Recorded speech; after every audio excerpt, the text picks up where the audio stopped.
ഈ ഒരു side dish ഉണ്ടാക്കിയ ചപ്പാത്തി റൈസിനൊക്കെ നല്ലൊരു കോമ്പിനേഷൻ ആണ്. എങ്ങനെ ഉണ്ടാക്കാം നമുക്ക് ഈ വീഡിയോയിൽ നോക്കാം.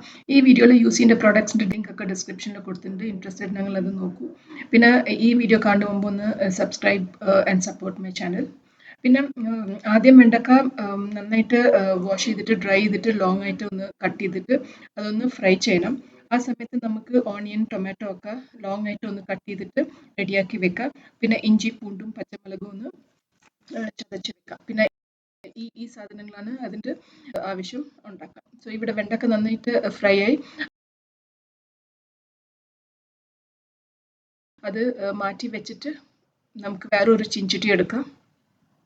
പിന്നെ കുറച്ച് എണ്ണ ഇടാം. പിന്നെ താളിക്കാം. കടുക്, ജീരകം, പെരുംജീരകം, മല്ലി അതൊന്നും താളിക്കാം. പെരുംജീരകം മല്ലി ഇട്ടാൽ നല്ലൊരു ഫ്ലേവർ കിട്ടും. ഇങ്ങനത്തെ കൂട്ടാനെല്ലാം ഉണ്ടാക്കുമ്പോൾ അതൊന്ന് ഇട്ട് ട്രൈ ചെയ്ത് നോക്കൂ. പിന്നെ ഇഞ്ചി പൂണ്ടും പച്ചമുളകും ചതച്ച് വെച്ചത് അതിട്ടിട്ട് പിന്നെ ഓണിയൻ ലോങ് ആയിട്ട് കട്ട് ചെയ്ത് അതിട്ടിട്ട് നന്നായിട്ട് അതൊന്ന് ഫ്രൈ ചെയ്യുക. ഓണിയൻ്റെ കളർ മാറേണ്ട വരയ്ക്ക് നന്നായിട്ട് ഫ്രൈ ചെയ്യുക. പിന്നെ ടൊമാറ്റോ ഇട്ടിട്ട് കുറച്ച് വെള്ളം ഇട്ടിട്ട് അതൊന്ന് സ്മാഷ് ആവേണ്ട വരയ്ക്ക് നന്നായിട്ട് അതൊന്ന് ഫ്രൈ ചെയ്യുക. പിന്നെ ആവശ്യത്തിനുള്ള മസാല മഞ്ഞൾപ്പൊടി, മുളക് പൊടി, പിന്നെ മല്ലിപ്പൊടിയും ഇട്ടിട്ട് കുറച്ച് വെള്ളം ഇട്ടിട്ട് അത് നന്നായിട്ട് അതൊന്ന് സ്മാഷ് ആവണം. ഈ മസാലകളൊക്കെ നിങ്ങളുടെ ടേസ്റ്റ് മാതിരി അത് കുറച്ച് ജാസ്തിയും കമ്മിയും ആക്കാം. 1 സ്പൂണോ 2 സ്പൂണോ മല്ലി അങ്ങനെ. പിന്നെ നന്നായിട്ട് ഇതിങ്ങനെ സ്മാഷായി പിന്നെ നമ്മൾ ഈ ഫ്രൈ ചെയ്ത വെണ്ടക്ക അതിലിട്ടിട്ട് നന്നായിട്ട് അതൊന്ന് മിക്സ് ചെയ്യാം.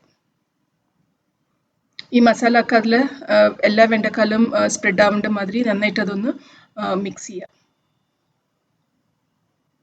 പിന്നെ അവസാനം കുറച്ച് ഗരം മസാലാവും പിന്നെ ആംചൂർ പൗഡറും ഇട്ടിട്ട് മല്ലിയിലയും ഇട്ടിട്ട് കഴിഞ്ഞു. സോ നല്ല ടേസ്റ്റുള്ള റെസിപ്പിയാണ്.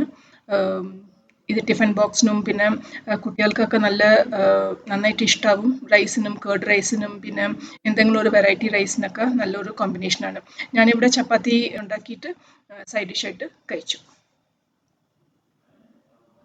ഈ വീഡിയോയിൽ യൂസ് ചെയ്യുന്ന പ്രോഡക്ട്സ് ഒക്കെ ലിങ്ക് ഡിസ്ക്രിപ്ഷനിൽ കൊടുത്തിട്ടുണ്ട്. ഇൻട്രസ്റ്റഡ് നിങ്ങളത് സെലക്ട് ചെയ്ത് നോക്കൂ. പിന്നെ ഇത് ഒത്തിരി ഒരു ഡ്രൈ സൈഡ് ഡിഷ് ആയതുകൊണ്ട് കേർഡ് കൂട്ടിയിട്ടും എടുക്കാം. ഈ ഒരു റെസിപ്പി എല്ലാവർക്കും ഇഷ്ടമായി വിചാരിക്കുന്നു. Please subscribe to my channel and support me. Thank U.